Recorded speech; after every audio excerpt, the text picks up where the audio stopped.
Tom Perez describes himself as a dreamer and a doer who wants to change the direction of Maryland as its next governor. And with gridlock in Washington, he says, states are where the action's at. And I want Maryland to be that example of a state where everybody has a fair shake, everybody's got access to health care, and we are a model for other states on how to build an economy that works for everyone. Investing in education will be one of Perez's top priorities. We used to be number one in the state in K-12 education. And over the last 8 years, we've fallen down to like number 13 or something like that. I want to make sure we're number one, and I want to make sure zip code never determines destiny. He also wants every resident of Maryland to have access to health insurance and to be a leader in clean energy, he says. Why?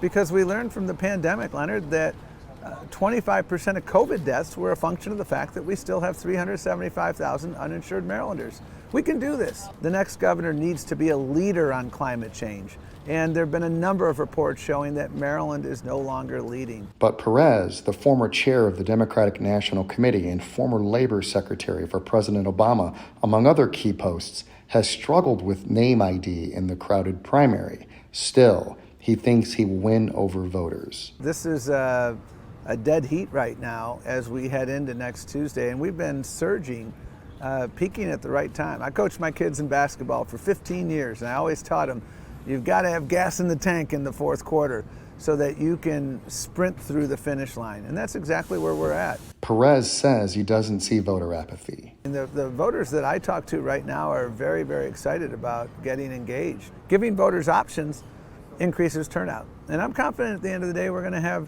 really solid turnout because this is a really important moment for Maryland. With inflation soaring and gas prices still too high, Perez says he has answers in the form of gas tax relief. But that's not enough because there's a lot of people who don't drive a car. And so we've got to give further relief. I would make bus service free. That's like a stimulus check for working families. And I want Marylanders to know that I feel their pain, and I want to make sure that we can do our level best to alleviate that pain. Sure. To tackle crime, Perez, a former federal prosecutor, wants to see a collaborative approach with other agencies and a criminal justice coordinator reporting directly to him. There are a lot of things we can do day one. I've worked at the Department of Justice for 14 years. I know that building well.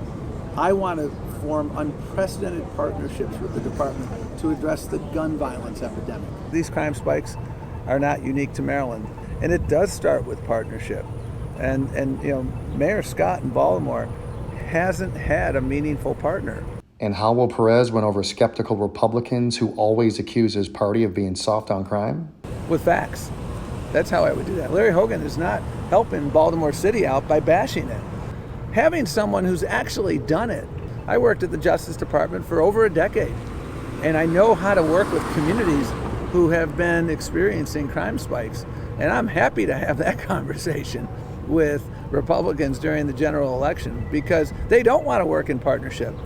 And that is the most fundamental thing you have to do if you're going to combat crime.